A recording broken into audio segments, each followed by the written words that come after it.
செல்பவர்களுக்கு government சம்பளம் கொடுக்கிற போது அன்பளிப்பு என்ற பெயரிலே மேலதிகமா வந்ததற்கு அவர் எடுத்து வந்ததற்கு ரசூலுல்லாஹ் ஆத்திரப்பட்டு சொன்னார்கள். ஏழுமென்றால் அவர்கள் வீட்டிலே இருக்கட்டும், அவர்கள் வீடு வரை அது தேடி வருகிறதா? அன்பளிப்பு என்றால் இது சும்மா இருக்கணும், அன்பின் பெயராக வர வேண்டும். உன்னில கொண்ட அன்பால நேசத்தால சில மௌலைமார்களை தேடி வரும். நல்ல மனிதன் பக்தியாளர் அல்லாஹ்வுக்கு பயந்து தேடி வரும். சில குடும்பங்கள் அன்பாக இருப்பதால் தேடி வரும்.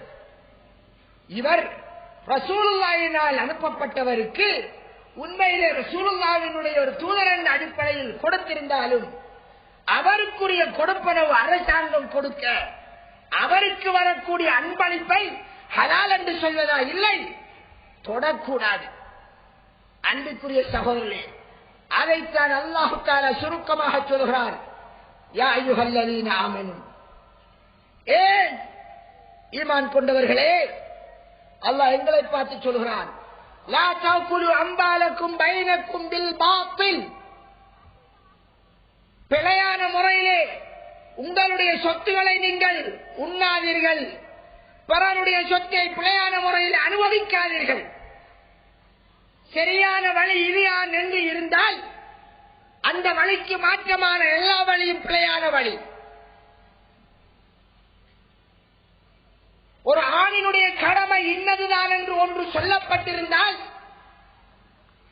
அந்த கடமைக்கு அப்பா அவனுக்கு கிடைக்கின்ற முறைகளை அவன் அனுபவிப்பது இந்த வசனத்தை உள்ளடக்கப்பட்டுவிடும்.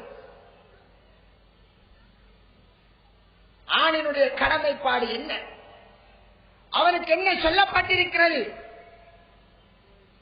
குர்ஆனிலே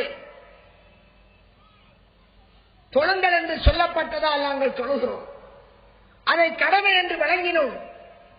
ஹஜ் செய்யுங்கள் என்று சொல்லப்பட்டிருக்கிறது, அதை கடமை என்று விளங்கி இருக்கிறோம். வசதி படைத்தவர்கள் ஹஜ் செய்ய வேண்டும், குர்ஆனின் கட்டளை.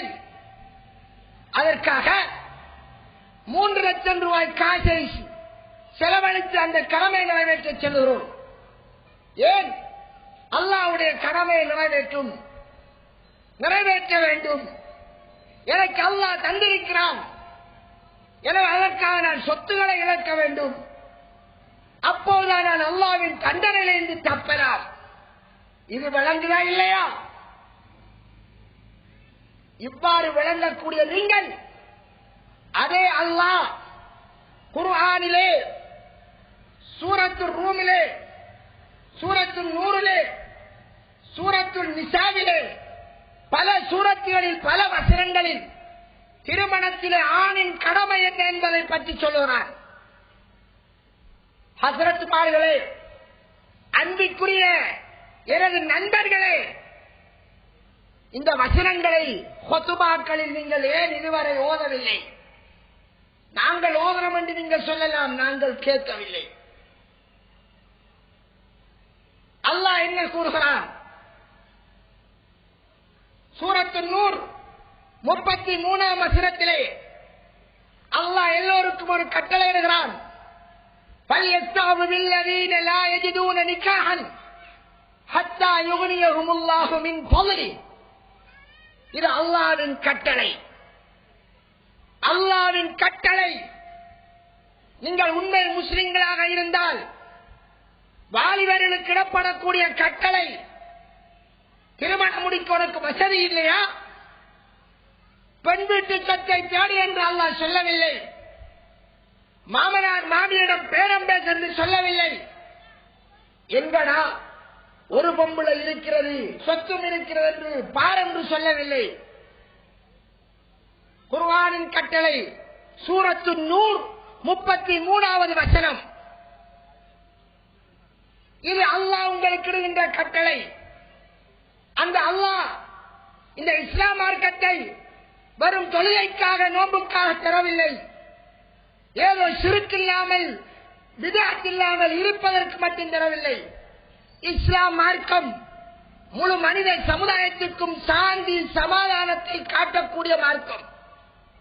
சாந்தி சமாதானம் என்பது அதன் பொருள்.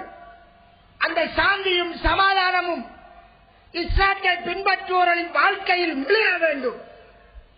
நாங்கள் முஸ்லிம்கள் என்றால் கருத்து என்ன?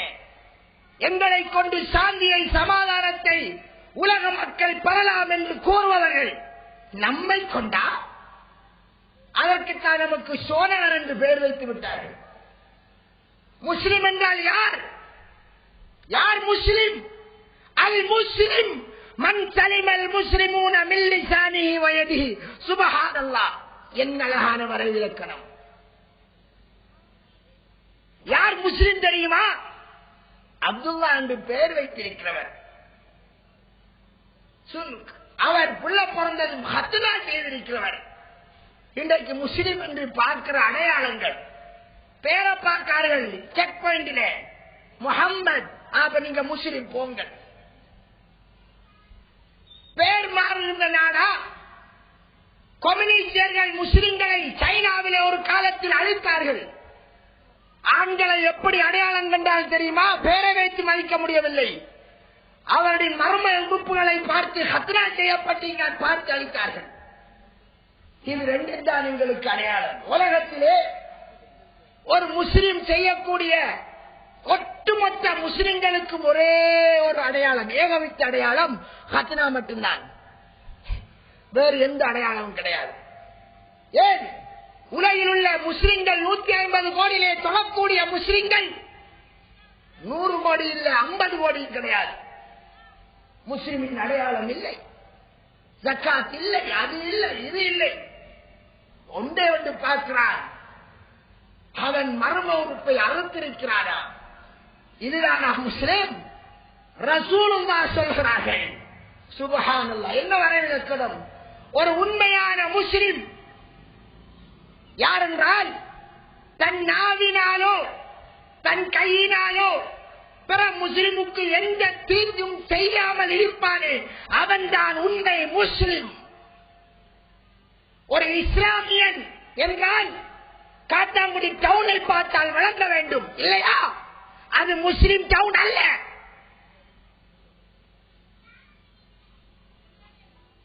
இன்று ஒரு முஸ்லிமின் கடைக்கு போவதற்கு பயறுகிறார். ஏன்? கலப்படம். ஒரிஜினல் ஜப்பான் சாமான் என்று இலங்கை சாமானுக்கு பெற்று அடிக்கான். அட பாவி, உனக்கு ஆகுமாடா நீ முஸ்லிமா? பாருங்கள் என்ன நடக்கிறது இந்த உலகத்திலே. திரைப்படங்களிலே, தமிழ் திரைப்படங்களிலே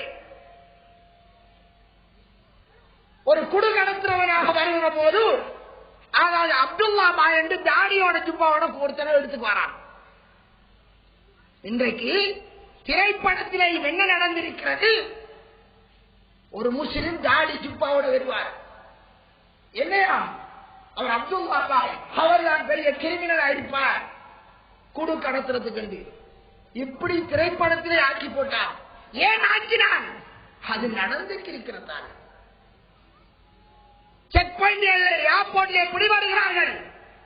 தாடியை வைக்கிறான், இந்த தாடிக்குள் சுருட்டி ஹெரோயினை கொண்டு வரான். சில தினங்களுக்கு முன்பு பிடித்தார்கள் ஒரு பெண்ணை, முழு ஹபாயாவோடு புல் பர்தாவோடு பிடிக்கிறார்கள். என்ன கடத்தி இருக்கிறார்? ஹெரோயின். என்ன காரணம்? முஸ்லிம் என்றால் வழங்கக்கூடாது, புல் பர்தா போட்டோம் சொர்க்கத்துக்கு செடி கட்டோம் என்கிறது அல்ல. ஒரு முஸ்லிம் என்றால் செயற்பாட்டிலே சாந்தி சமாதானம் மிளிர வேண்டும். போட்டிருக்கிறது முஸ்லிம் ஹோட்டல். உழுவடுகிறான், வடை எடுத்து கடிக்கிறான், ஹரவா பேசிடுவான். நேற்று சுட்ட வடையை சுட்ட சூடா